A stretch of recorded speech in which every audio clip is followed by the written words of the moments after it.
Bienvenidos sean todos ustedes a este programa de estudio titulado Una vida victoriosa. Esta noche seguiremos con el tema del programa pasado titulado El orgullo. Esta noche tenemos con nosotros a nuestro pastor, el hermano Alfredo Santiago, y a toda la familia Santiago. Hermano Alfredo, muy buenas noches. Buenas noches, hermano Pablo. Buenas noches, hermana Emily, hermana Miriam. Y buenas noches a toda la audiencia de aquí del programa de las iglesias del Istmo. Qué gozo, hermanos. Yo espero que ustedes sintonicen y comiencen a darnos ahí la idea de que ya están conectados. Y qué bueno que sepamos que ustedes están muy pendientes de cada uno de estos programas. Nos causa gozo, alegría saberlo. ¿Sí, hermano Pablo? Así es, hermano Alfredo, les pedimos a todos nuestros radioescuchas que por favor, si pueden comentar un saludo o algo en la caja de comentarios, se lo agradeceríamos muchísimo. Esta noche hablaremos acerca del orgullo. El orgullo es una concentración del yo. Es una concentración de mis deseos, de mis maneras, de mis formas, de mis ideas, de lo que yo quiero, de lo que yo anhelo. Y el orgullo baja a Dios del trono. Recordemos que en nuestro corazón, nosotros mismos por voluntad propia hemos decidido creer en Cristo Jesús y le hemos dado el lugar de habitar y de mandar y de gobernar en nuestro corazón, en el trono de nuestro corazón. Pero el orgullo baja a Dios de ese trono. Viendo lo que tú decías en ese momento, Pablo, que el orgullo es una concentración de mis deseos y de mi manera, implica esto que nuestras maneras y nuestros deseos no son los mismos deseos de Dios. Implica esto que nosotros tenemos que cambiar nuestros deseos que sean similares a o mejor dicho, los deseos de Dios, no mis deseos, como dice Isaías, que los caminos de Dios no son nuestros caminos y sus pensamientos no son nuestros pensamientos. Eso tendrá que ver con lo que tú acabas de decir, de que los deseos, que el orgullo es la concentración de mis deseos, de mis maneras. También decías que el orgullo repele a Dios, rechaza a Dios, ¿era lo que tú decías? Así es, hermano Alfredo. El orgullo pues rechaza a Dios y a su voluntad para exaltar el ego, el yo en su lugar. El orgullo está en la raíz de todo pecado, porque desplaza a Dios y coloca al ego sobre el trono. El mayor problema, hermano Alfredo, del hombre es este. Cuando el ser humano dice, yo soy mi propio jefe, yo soy el que gobierna mi vida y no Dios, o yo no le permito a nadie estar sobre mí. Cuando no nos damos cuenta que en este mundo en el que vivimos, Dios nos dio autoridades, Dios nos dio una escala de autoridad que desde niños aprendemos, nuestros padres son nuestra autoridad, luego crecemos, si vamos al colegio o estudiamos, tenemos autoridades educativas, con el tiempo avanzamos, tenemos un matrimonio, vamos a la iglesia, tenemos un trabajo, en cada lugar, en cada aspecto de la vida, tenemos autoridades y tenemos que rendir muchas veces nuestra voluntad. Y la mayor autoridad es Cristo Jesús, que gobierna nuestras vidas. Sin embargo, el orgullo repele a Dios. Repito, cuando decimos yo soy mi propio jefe, yo gobierno mi vida. Hermana Miriam, muy buenas noches. Muy buenas noches, hermanos. Con respecto a lo que estábamos hablando, la parte del hermano Pablo dijo que de nosotros depende nuestra decisión si queremos poner el orgullo o poner las cosas de Dios en nuestro corazón, y depende de nosotros estar bajo la voluntad del Señor, no exaltando el orgullo, porque el orgullo viene de la descendencia, lo hemos visto desde Adán, pero ahora aceptamos al Señor en nuestro corazón y nos rendimos completamente a Él. Y tenemos que llevar la cruz, sujetarnos, llevar la cruz, estar dispuestos cada uno a rendir lo que somos a Dios. Bien, hermana Miriam, tú mencionaste a Adán, que desde Adán tenemos ese problema. Pero, hermana Miriam, ¿has considerado alguna vez que nosotros no podemos ser seres independientes de Dios? Porque lo que hemos estado hablando es que el hombre desea ser su propio jefe, no desea rendirles cuenta a nadie, él quiere vivir a su manera, pero el hombre no fue creado para ser un ser independiente. El hombre fue creado para depender de Dios. Pero, sin embargo, el orgullo hace que el hombre se aparte de Dios. Que el hombre puede ser independiente de Ahora, Dios. Que puede también vivir sin Dios. Porque también la otra cosa que podemos ver aquí es que al crearnos Dios, Él anhela que nosotros compartamos nuestros deseos con Él. Él anhela que lo tomemos en cuenta en nuestra vida. Es como nuestros padres. Hay jóvenes que tienen padres, pero no les toman en cuenta para nada. No, muchas veces teniendo padres los ignoran. Es como si los padres fueran simplemente retratos en la casa. Lo mismo en la iglesia. Muchas veces queremos pertenecer a una iglesia, pero no tomamos en cuenta a nuestro pastor. No vamos y le preguntamos, pastor, miren esta situación, busco consejo. Porque pensamos y decimos, ¿quién es él? Como un hijo puede pensar de su padre, pero papá, tú ya viviste, déjame a mí vivir mi propia vida. Sin embargo, el Señor es un Padre bueno. Nuestro Dios es nuestro creador y Él desea, como bien decía usted, hermano Alfredo, Él desea ser consultado y tener participación en todo lo que hacemos. Entonces, leamos este pasaje de Lucas 4:4, por favor, para... Jesús respondiendo le dijo, escrito está, no solo de pan vivirá el hombre, sino de toda la palabra de Dios. Bien, qué interesante pasaje. Jesús está diciendo, no solo de pan vivirá el hombre. O sea, el hombre no solamente va a poder vivir por sí solo, ¿sí? Sino que de toda palabra que sale de la boca de Dios. Porque la palabra de Dios creó el universo, creó el mundo. La palabra de Dios nos da vida. El verbo, la palabra se hizo carne, vino al mundo, nos dio vida, nos dio todo. Entonces no podemos vivir sin Cristo. Cristo aún así lo dicen los evangelios.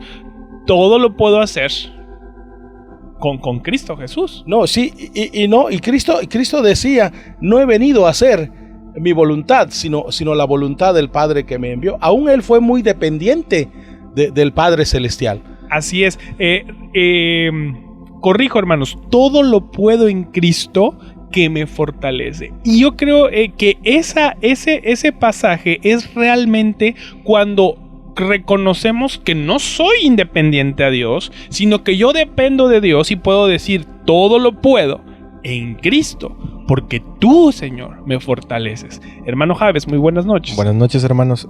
Fíjate que una de las cosas más difíciles que tiene el ser humano es de que es justamente el hecho de que no puede soportar la idea de que es totalmente dependiente a una persona. Siempre estamos buscando la independencia total de nuestras acciones, de nuestra vida, de nuestros actos.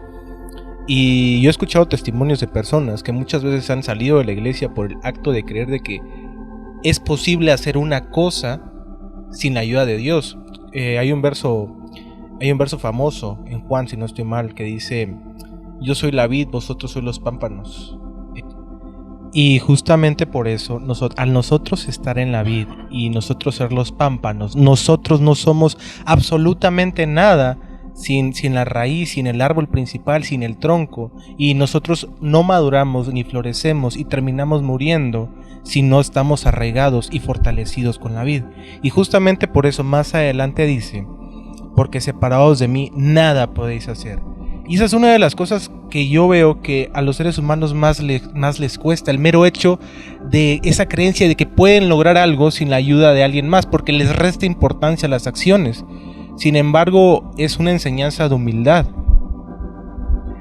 Bien, Javes, fíjate que pensando en lo que tú estás comentando, yo me estaba acordando ahorita que la Biblia también dice en el capítulo 1 de Juan, dice: a los que le recibieron y creen en su nombre, les dio potestad de ser hechos hijos de Dios. Entonces, como hijos de Dios, significa que Dios es nuestro Padre. Y como Padre y Creador, Dios desea ser consultado. Él desea tener participación en todo lo que nosotros hacemos. Y por eso leímos hace un momento Lucas 4:4. Y vamos a ver que esto es muy práctico en la vida de Jesucristo en el libro de Isaías capítulo 50 verso 4. Jehová el Señor me dio lengua de sabios, para saber hablar palabras al cansado. Despertará mañana tras mañana, despertará mi oído para que oiga como los sabios. Ahí en ese pasaje vemos en este caso a Jesucristo. Él parece que estuviera diciéndonos en ese pasaje que él estaba muy atento a la voz de Dios. Él quería cada día ser dirigido por su Padre. Él quería oír cada día qué le correspondía y cómo él podría agradar el corazón de Dios. Jesús no tuvo ningún poquito de orgullo en su vida. Siempre fue muy humilde. Como él mismo dijo, él es manso y humilde de corazón. Y él solo hacía lo que veía hacer al Padre. Él se dirigía viendo lo que el Señor hacía, y entonces, pues, si el Padre Celestial lo hace, él lo hacía. Él siempre codependió de su Padre. Señor, ¿a dónde debo ir? Sin embargo, Pablo, el orgullo parece que estuviera diciendo a Dios: sal de mi vida. Yo soy el que mando. Yo soy el que hago el programa y no tú. Parece que el orgullo estuviera diciendo esas frases casi siempre, ¿no? Y fíjese, hermano, regresando al punto anterior, es algo interesante que nuestro maestro, o nuestro maestro Jesús, fue prácticamente un hijo maduro, un hijo crecido, y aún así tenía esa codependencia al 100% con Dios, porque él no hacía nada que Dios no le ordenara. Amén. Y si él tenía esa codependencia siendo un hijo maduro, siendo un hijo crecido, siendo el mayor entre todos, ¿qué se esperaría de nosotros? O sea, porque tenía una codependencia increíblemente elevada. Ahora, ¿será que eso es lo que nos hace maduros, el ser codependientes de Dios? Así es, porque llegar a la madurez no significa hacer lo que yo quiero. Llegar a la madurez es saber lo que Dios quiere que yo haga y hacerlo. Nosotros como seres humanos, como bien decía Pastor, dice el orgullo le dice a Dios: sal de mi vida. Lo vimos con Lucifer. Lucifer era un ser perfecto en todos sus caminos. Él estaba con el Señor en su presencia, hasta que el orgullo dentro de sí hubo ese engaño que dijo: yo puedo ser mejor que Dios. Solamente una persona orgullosa tiene ese sentido de: yo no necesito a Dios, yo puedo ser mejor que Dios, yo puedo tomar mejores decisiones que Dios, yo puedo ser mejor en todo que Dios. Y hemos visto a lo largo de la vida y de la Escritura cómo terminan las personas orgullosas. Yo creo que todos nosotros hemos convivido, o en el trabajo hemos visto a personas que no quieren ayuda, que se creen que ellos pueden, y vemos cómo es su fin de ellos. Y qué hermoso, hablando con respecto a lo que Javes decía y a lo que tú comentas, lo precioso que llegó a ser el carácter de Cristo, debido a que Él era muy dependiente de Dios. Él tenía un carácter que muchas veces a través de las Escrituras Dios dice: ese es mi Hijo amado, en quien tengo toda mi complacencia. Yo creo que ese carácter era lo que hacía que Dios testificara de su carácter, de su hijo. Y es que justamente el mero hecho de ser codependiente de Dios brindaba a Jesús cierto reposo. No cierto, realmente brindaba reposo. Él vivía en reposo. Exactamente, porque sus acciones ya no eran las acciones que él quería hacer, eran las acciones que Dios quería hacer. Y si nosotros estamos en los lineamientos y en la voluntad de Dios, el reposo es eterno y perpetuo. O sea, no tendríamos de qué preocuparnos. Amén, Javier. Y yo creo que ese obviamente yo creo que ese es el final del camino, prácticamente el Cristo en nosotros. El nivel de Cristo. Claro, claro. El nivel de Cristo en nosotros, la esperanza de gloria. Pero lo otro que yo decía es que quizás por eso también el apóstol Pablo también comenta en Romanos 8, que a los que conoció, también los predestinó para que fuesen hechos a la imagen de su Hijo. Quizás por eso Dios quiere llevarnos a esa meta, a ser como Cristo es. Y tal vez por eso mismo Jesús decía: aprende de mí, que soy manso y humilde de corazón. Y eso es lo principal que debemos aprender en la caminata de Jesús, la mansedumbre y la humildad. Así es, hermano Javes y pastor Alfredo. Romanos, en el capítulo 1, en el versículo 18 al 32, les pedimos a todos nuestros radioescuchas que con tiempo lean este pasaje. Vamos a ver cómo el hombre desplaza a Dios del centro, lo desplaza, no le consulta, y vamos a ver una caída en espiral de que Dios hizo al hombre perfecto y cómo el hombre llegó a ser lo que es hoy en día, lo que es un hombre detestable, la naturaleza del ser humano, el ego y todo lo que hemos visto a lo largo de estos programas y el programa anterior de los 31 reyes de Canaán, cómo el hombre en su naturaleza y en su forma realmente, como dice el apóstol Pablo, es casi un animal. Pero vamos a leer el versículo 18 de Romanos 1 para que nos demos en cuenta de qué estamos hablando. Porque la ira de Dios se revela desde el cielo contra toda impiedad e injusticia de los hombres que detienen con injusticia la verdad. Porque la ira de Dios, qué interesante. Dios es un Dios muy bueno, es bondadoso, pero creo que el orgullo ha hecho que el hombre, como dice ese pasaje, desplace a Dios. Recuerdo un pasaje en el libro de Eclesiastés que dice que Dios hizo al hombre recto, pero que ellos buscaron muchas perversiones. Y yo creo que eso es lo que empieza a decir el verso. Así es, y el Señor dice que Él manda su ira. O sea, cuando nosotros desplazamos a Dios, y usted lo va a leer, hermano, que en su casa, cuando lo lea con calma, cuando el hombre desplaza a Dios, entonces Dios manda su ira. Vayamos a otro pasaje. Romanos 1, versículo 21 y 22. Pues habiendo conocido a Dios, no le glorificaron como a Dios, ni le dieron gracias, sino que se envanecieron en sus razonamientos y su necio corazón fue entenebrecido. Profesando ser sabios, se hicieron necios. Fíjese, hermano Alfredo, lo que parece vemos acá.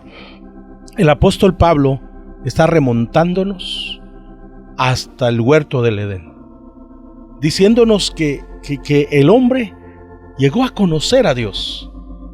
Si el hombre llegó a conocer con Dios, en algún momento el hombre estuvo con Dios, dialogó con Dios, quizás caminó con Dios, pero quizás por el mismo su pecado. Su necio corazón, dice, sí, por el fue mismo entenebrecido, como lo vimos con Satanás, con Lucifer, el orgullo. El orgullo de alguna manera entró, y eso hizo que el hombre, como dice ahí, no, su necio corazón fuera entenebrecido y profesando ser sabios se hicieron necios. Entonces, y es un verso muy, muy profundo, porque puede ser tomado desde el punto de vista de la sociedad como desde el punto de vista de solamente una persona, por el mero hecho de que cuenta la historia de que prácticamente cada ser humano tiene un encuentro con Dios en alguna parte de su vida. Amén. Pero se envanece en sus razonamientos y desprecia el conocimiento que tiene de Dios y termina solo y con la furia de Dios. Lo mismo con la sociedad. Cuando el humanismo fue creado y apartamos los ojos de Dios, como dice Pablo, la furia de Dios comenzó a caer sobre la tierra. Así es, hermano. Vamos a ver otros pasajes de Romanos 1, 18 al 32. Romanos 1:25, ya que cambiaron la verdad de Dios por la mentira, honrando y dando culto a las criaturas antes que al Creador, el cual es bendito por los siglos. Amén. Al rechazar a Dios, al rechazar la verdad de Dios, ellos fueron engañados por la mentira, ¿no? Y qué interesante es que el hombre que conocía al Dios vivo, que caminó con el Dios vivo, que oyó al Dios vivo, que vio sus obras, lo rechaza y dice: un palo va a ser mi Dios. Un animal va a ser mi Dios. Una piedra va a ser mi Dios. Yo creo que ese es el orgullo en persona, gritando a todos: Dios, yo creo que este palo es mejor que tú. Yo creo que este animal es mejor que tú. Rechazaron a Dios. ¿Y qué hace Dios? La Biblia dice que los entregó a sus pasiones, a todas sus vergüenzas. Aunque la Biblia dice, ¿no? Dioses sois. Quizás el hombre también se agarra ahí para endiosarse a sí mismo y echar a Dios del cuadro, ¿no? Porque el hombre ha llegado incluso a endiosarse por causa precisamente del orgullo. Así es, vayamos a otro pasaje que encontramos en Romanos 1 del 18 al 32. Romanos 1, 28, 29, 30, 31 y 32. Y como ellos no aprobaron tener en cuenta a Dios, Dios los entregó una mente reprobada para hacer cosas que no convienen, estando atestados de toda injusticia, fornicación, perversidad, avaricia, maldad, llenos de envidia, homicidios, contiendas, engaños y malignidades. Murmuradores, detractores, aborrecedores de Dios, injuriosos, soberbios, altivos, inventores de males, desobedientes a los padres, necios, desleales, sin afecto natural, implacables, sin misericordia, quienes habiendo entendido el juicio de Dios, que los que practican tales cosas son dignos de muerte, no solo las hacen, sino que también se complacen con los que las practican.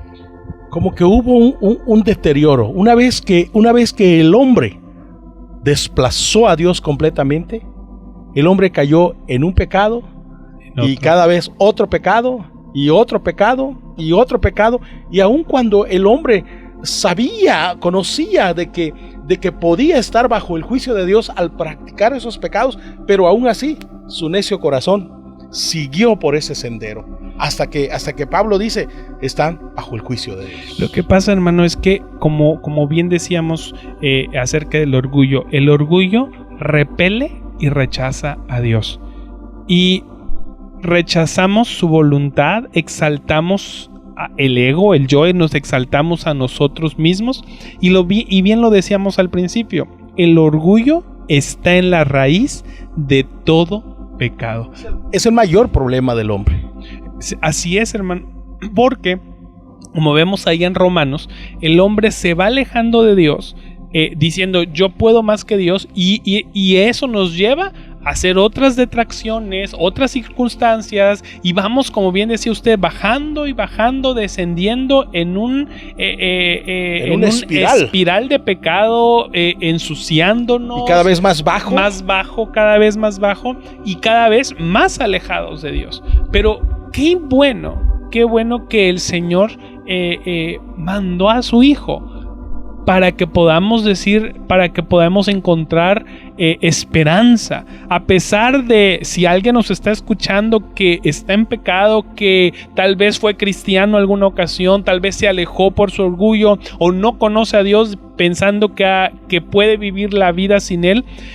Queremos decirles que el Señor Jesús nos ama y te ama, y el Señor Jesús está esperando que tú le rindas tu vida a Él para que Él pueda hacer algo precioso en tu vida.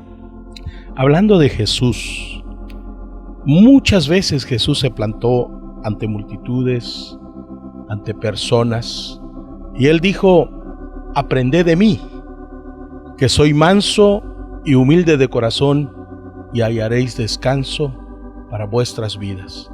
Realmente un ser orgulloso es un ser que no tiene, al desplazar a Dios, pierdes el reposo, que es el que Jesucristo te está invitando a recibir ahora. Y es que muchas personas, hermano Alfredo, hoy en día viven, como bien decía usted, sin reposo, sin descanso, problemas en casa, situaciones, aún dentro de la iglesia, al no decir Señor, al no someterse a las autoridades que Dios ha puesto, al no pedir consejo, al decir yo puedo más en una situación de la iglesia.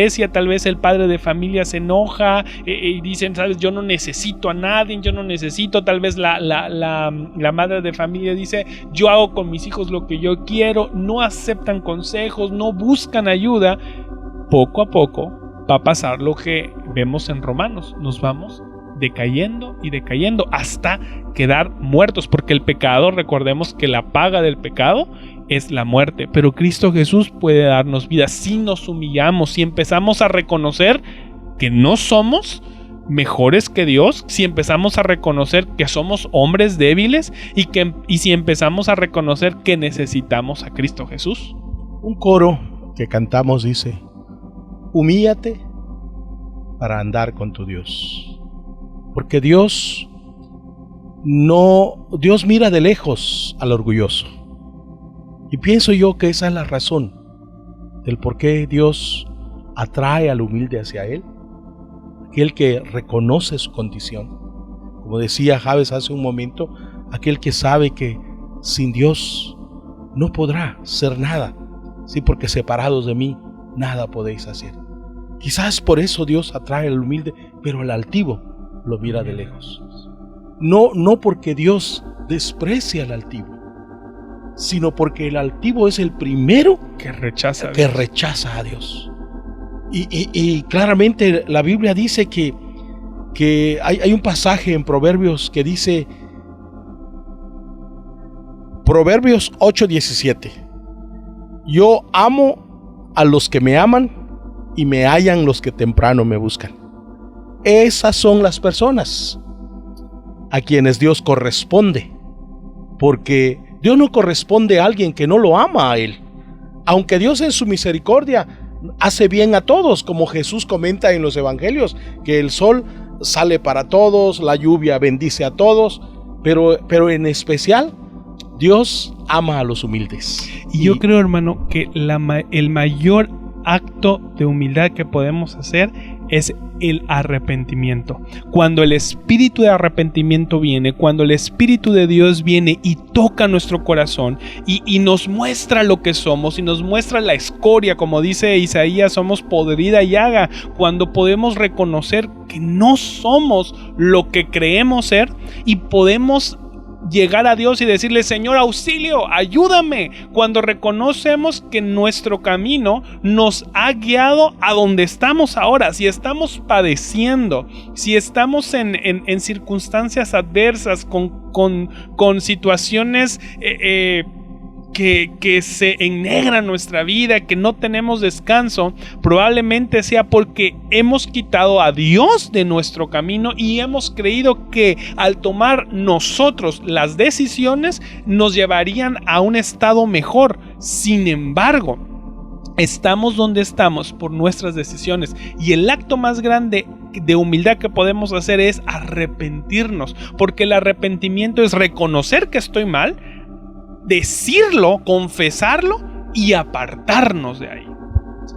Jesús en medio de todo esto es la respuesta.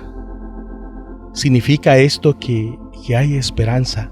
Si tú eres una persona soberbia, orgullosa, altanero, lo que seas, si tú has desplazado a Dios en tu vida, lo que queremos decirte esta noche es: a pesar de ello, Dios te ama. A pesar de ello, Jesús vino a morir en la cruz y derramó su sangre para redimirte. Y al pie de la cruz hay un lugar para ti.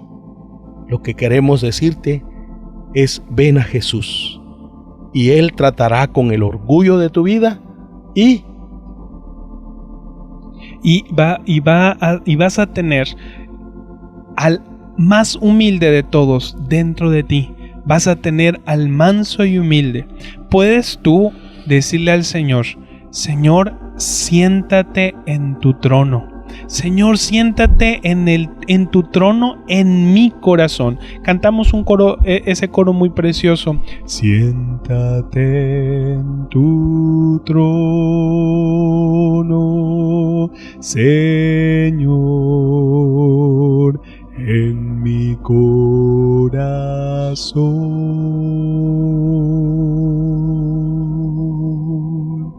Toma el control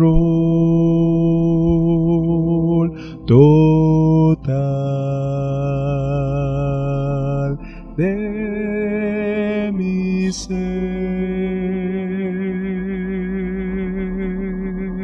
Reina sobre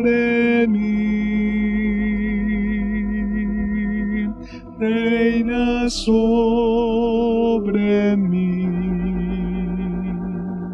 Siéntate en tu trono, Señor, en mi corazón. Que ese sea nuestro anhelo. Te invitamos a que tú le digas al Señor: Señor, siéntate en tu trono, en mi corazón. Ya no quiero seguir tomando mis propias decisiones. Ya no quiero seguir gobernándome a mí mismo. Yo te entrego mi reino, mi corazón. Señor, toma tú el control. Que el Señor les bendiga, hermanos. Es una gran bendición poder compartir estas palabras con ustedes y queremos que aquellos que no conocen al Señor puedan conocerlo. Él es humilde y manso de corazón y Él quiere traer su vida, su naturaleza adentro de nosotros para que podamos agradar a Dios. Que el Señor los bendiga. Amén.